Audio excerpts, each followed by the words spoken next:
नमस्कार दोस्तों, आप देख रहे हैं माई लर्निंग माई एक्सपीरियंस। मैं हूं उपेंद्र कुशवाहा। आज हम लोग फाउंडेशन के बारे में बात करेंगे। फाउंडेशन किसे कहते हैं, फाउंडेशन कितने प्रकार के होते हैं और कहां पे किस तरह के फाउंडेशन हमें बनाना चाहिए, ये पूरा डिटेल में बात करने वाले हैं। किसी भी स्ट्रक्चर का लोड डायरेक्ट धरती को जो ट्रांसफर करता है उसे हम फाउंडेशन बोलते हैं। अभी तो ये हो गया डिफिनीशन।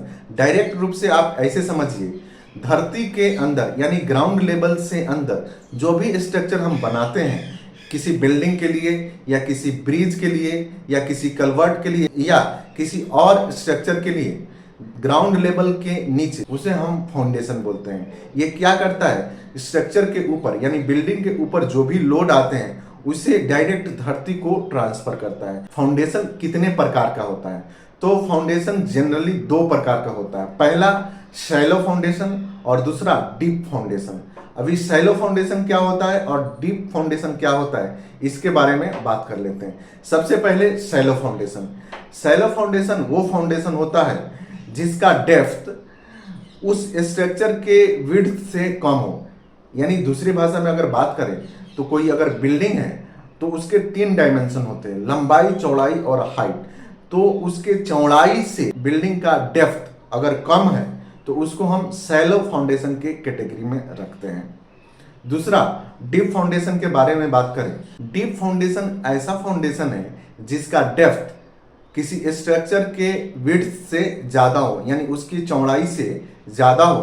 तो इस तरह के फाउंडेशन को हम डीप फाउंडेशन के कैटेगरी में रखते हैं। शैलो फाउंडेशन कहाँ बनाते हैं और डीप फाउंडेशन कहाँ बनाते हैं, तो शैलो फाउंडेशन वहाँ हम बनाते हैं जहाँ पे मिट्टी का क्वालिटी यानी मिट्टी का जो सॉइल है उसका बियरिंग कैपेसिटी स्ट्रांग हो यानी मजबूत हो, तो उस जगह पे हमें शैलो फाउंडेशन बनाना चाहिए। या फिर दूसरा कारण ये भी हो सकता है कि जो आप स्ट्रक्चर बनाने वाले हैं उसका लोड ज़्यादा नहीं है, तो भी आप शैलो फाउंडेशन बना सकते हैं। एग्जाम्पल के लिए समझते हैं, जैसे कोई सिंगल स्टोरी से लेके मल्टी स्टोरी बिल्डिंग है, छोटा मोटा शॉप है, शॉपिंग कॉम्प्लेक्स है, कोई स्कूल बिल्डिंग है, इस तरह के बिल्डिंग है। तो बिल्डिंग अगर है, जनरली बिल्डिंग ही है या छोटा मोटा कलवर्ट भी है, तो इस तरह के स्ट्रक्चर का फाउंडेशन आप शैलो फाउंडेशन दे सकते हैं। सॉइल कंडीशन भी साथ साथ अच्छा होना चाहिए। ऐसा नहीं कि सॉइल का कंडीशन बहुत ही बुरा है तो आपको 8-10 मंजिल का भी बिल्डिंग का आपको फाइल फाउंडेशन देना पड़ सकता है। तो दोनों पे डिपेंड करता है। दूसरी चीज, शैलो फाउंडेशन बनाने में आपको ज़्यादा खर्च नहीं आता है, इस ज़्यादा मेहनत भी नहीं होता है, इसलिए कम खर्च में आपको काम करवाना है तो आपको शैलो फाउंडेशन चूज करना चाहिए।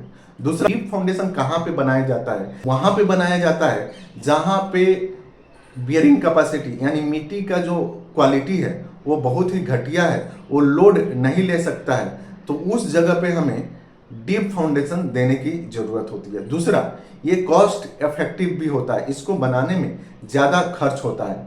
और तीसरा, ऐसा स्ट्रक्चर आप बना रहे हैं जिसका लोड काफ़ी ज़्यादा आने वाला है, जैसे कोई मल्टी स्टोरी बिल्डिंग है या फिर कोई आप मेट्रो के लाइन डाल रहे हैं या कोई ब्रिज बना रहे हैं या कोई पानी के अंदर आप कोई ब्रिज कोई स्ट्रक्चर तैयार कर रहे हैं, तो ऐसे जगह पे आपको डीप फाउंडेशन ही बनाना चाहिए, चाहे कॉस्ट जितना भी लगे। तो हमने शैलो फाउंडेशन के बारे में समझा और डीप फाउंडेशन के बारे में समझा। अभी हम बात कर लेते हैं शैलो फाउंडेशन कितने तरह के होते हैं। तो सबसे पहला जो होता है शैलो फाउंडेशन, उसमें होता है स्ट्रिप फाउंडेशन। अभी क्या होता है, कोई भी स्ट्रक्चर बनाते हैं, हम बिल्डिंग पे ही बात करते हैं क्योंकि शैलो फाउंडेशन जनरली बिल्डिंग के लिए ही होता है या कलवर्ट, छोटे मोटे कलवर्ट के लिए भी हो सकता है। तो हम अभी बिल्डिंग पे फोकस करते हैं। आपने मान लो सिंगल स्टोरी बिल्डिंग बना रहे हैं तो उसमें कॉलम भी आप नहीं दे रहे हैं, सीधे लोड बियरिंग वाल है यानी ब्रिक या पीसीसी ब्लॉक वगैरह से दीवार बना रहे हैं। तो इस तरह के फाउंडेशन आप दीवार के साथ साथ ही जहां जहां आपका दीवार रन करता है, चाहे एक्सटर्नल वाल है या इंटरनल वाल है, तो उस दीवार के साथ साथ आप फाउंडेशन देते हैं। ये जनरली दीवार जमीन के अंदर जाता है, अंदर जाने के बाद इसका जो सेक्शन होता है वो थोड़ा बढ़ जाता है, यानी लोड डिस्ट्रीब्यूट थोड़ा ग्राउंड पे धरती के अंदर जाने के बाद थोड़े ज़्यादा एरिया में लोड डिस्ट्रीब्यूट करता है। इस तरह के फाउंडेशन को हम स्ट्रिप फाउंडेशन बोलते हैं। Next, isolated footing. इसमें क्या होता है, कोई भी आप बिल्डिंग बनाते हैं तो बहुत सारे कॉलम्स उसमें रहते हैं, आरसीसी कॉलम्स रहते हैं। हर एक कॉलम के लिए अलग अलग आप फुटिंग बनाते हैं। तो इस तरह के फुटिंग को, इस तरह के फाउंडेशन को आइसोलेटेड फुटिंग बोलते हैं।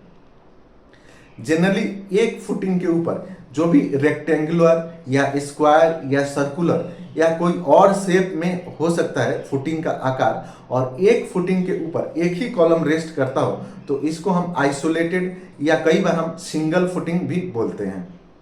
अभी दूसरा टाइप पे आ जाए तो कंबाइंड फुटिंग। अभी कंबाइंड फुटिंग में क्या होता है, एक फुटिंग के ऊपर, फुटिंग जो होता है एक तरह का स्लैब होता है जिसका थिकनेस ज़्यादा होता है, तो कोई भी शेप में हो सकता है, रेक्टेंगुलर हो सकता है या स्क्वायर हो सकता है। तो एक फुटिंग के ऊपर अगर एक से ज़्यादा कॉलम रेस्ट कर रहे हो तो इस तरह के फुटिंग को हम कंबाइंड फुटिंग बोलते हैं।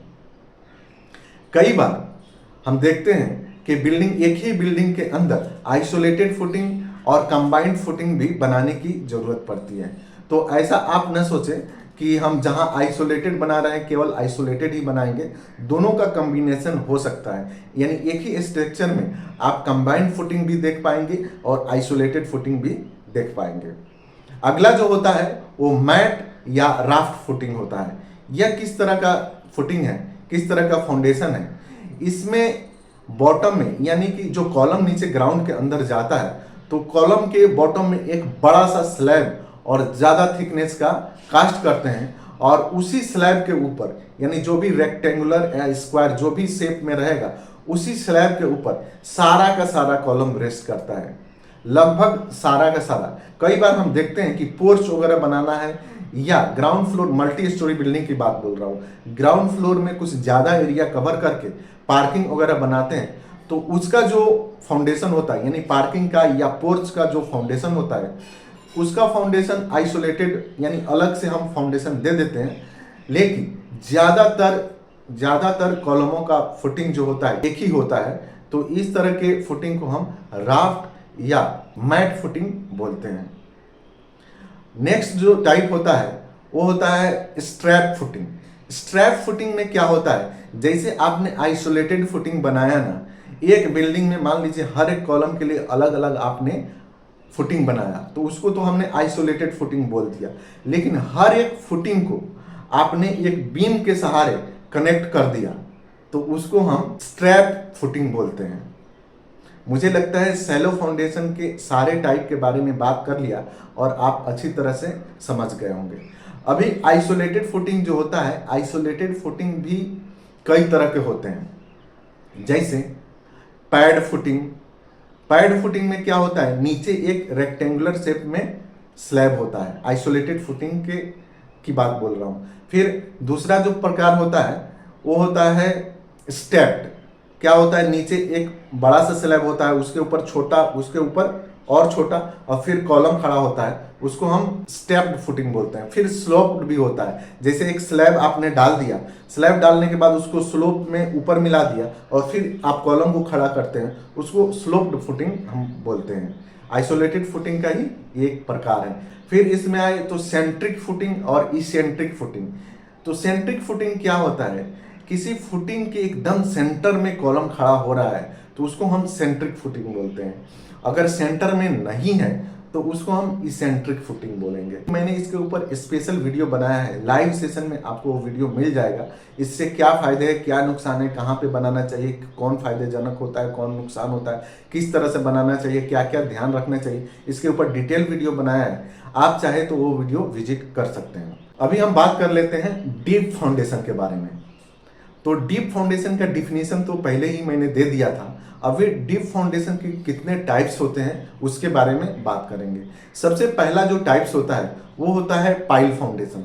अभी पाइल फाउंडेशन में क्या होता है, पाइल भी दो तरह के होते हैं, एक precast and cast in situ. सबसे पहले हम पाइल समझते हैं, पाइल होता क्या है।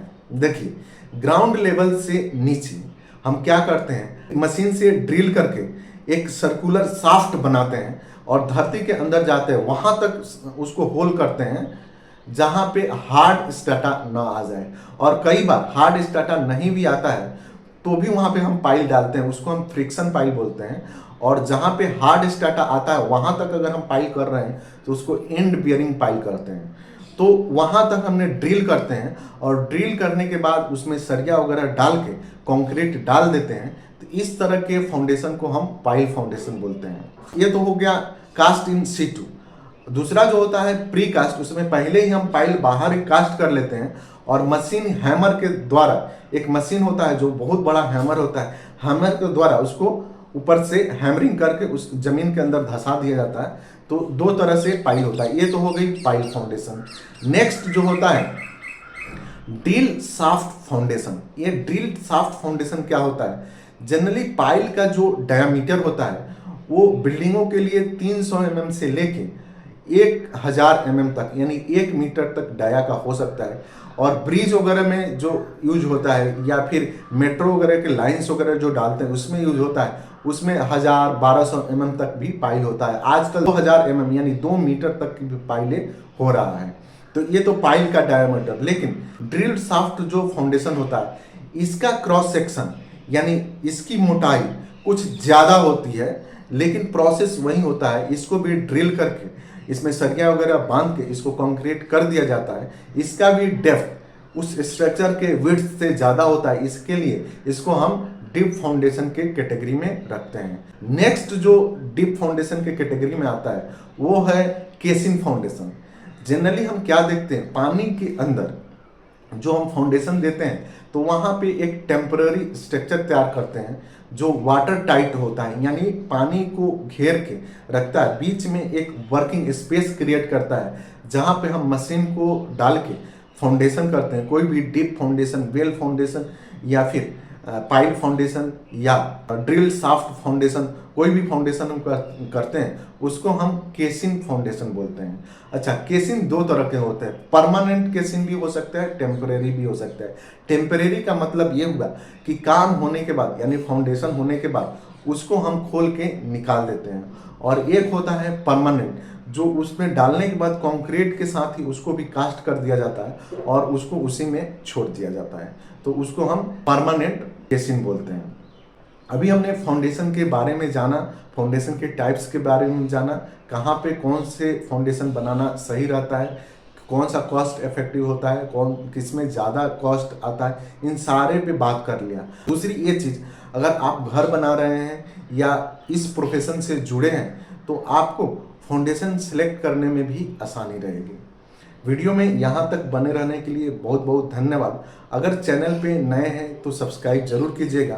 वीडियो अच्छा लगे तो लाइक कीजिएगा, अपने दोस्तों को शेयर कीजिएगा और कमेंट्स करके बताइएगा वीडियो कैसा लगा। जय हिंद।